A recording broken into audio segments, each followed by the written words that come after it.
L'an dernier, à la même époque, on essayait la nouvelle Audi R8 et je dois dire que j'avais vraiment bien aimé. Cette fois-ci, on enlève le haut, on essaye la version Spider. Quelque chose nous dit qu'on va passer une très très bonne journée.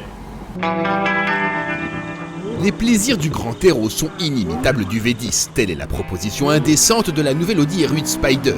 Un modèle étroitement dérivé du coupé R8, mais qui s'en distingue évidemment côté style.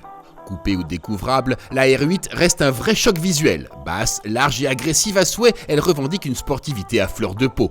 La version Spider se distingue par sa baie de pare-brise argentée et bien sûr par cette capote entièrement électrique qui se déploie et se replie en 20 secondes, y compris en roulant jusqu'à 50 km/h. L'habitacle de cette stricte 2 places respire lui aussi la sportivité, mais une sportivité empreinte de technologie, avec notamment l'instrumentation sur écran à cristaux liquides du Virtual Cockpit qui offre plusieurs modes d'affichage. Comme il se doit, la finition est soignée et des matériaux de qualité. Pour le reste, la R8 Spider reprend le châssis en aluminium et carbone du coupé, mais bardé de renforts structurels. Du coup, elle s'alourdit de 80 kg. Alors à conduire, c'est comment ? C'est comme un R8 coupé, sauf qu'on a le toit en moins. Franchement, on fait pas la différence, que ce soit en freinage, en accélération, même en tenue de route.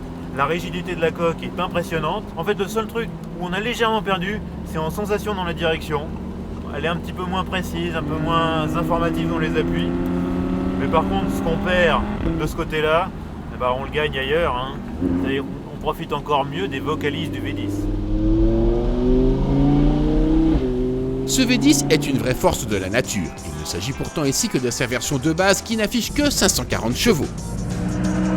En effet, le Spider n'a pas encore droit à une version plus de 610 chevaux, ce qui n'empêche pas les performances d'être impressionnantes. Le 0 à 100 km/h est expédié en 3 secondes 6 et le 0 à 200 km/h en 11 secondes 8, tandis que la vitesse maximum atteint les 318 km/h. Gare au brushing.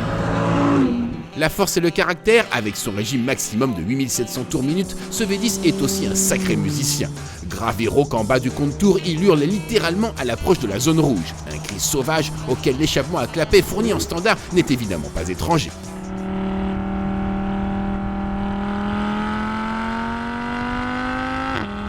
Mais ce V10 sait aussi jouer les citoyens modèles avec son start and stop ou sa désactivation partielle des cylindres à faible charge. Il sait d'ailleurs faire preuve d'une grande docilité. Et comme la R8 Spider fait preuve d'un étonnant confort, on s'imagine aisément accomplir de longs trajets avec cette auto. La R8 Spider serait-elle parfaite ? Non, bien sûr, la direction à démultiplication variable optionnelle qui manque de précision est à éviter.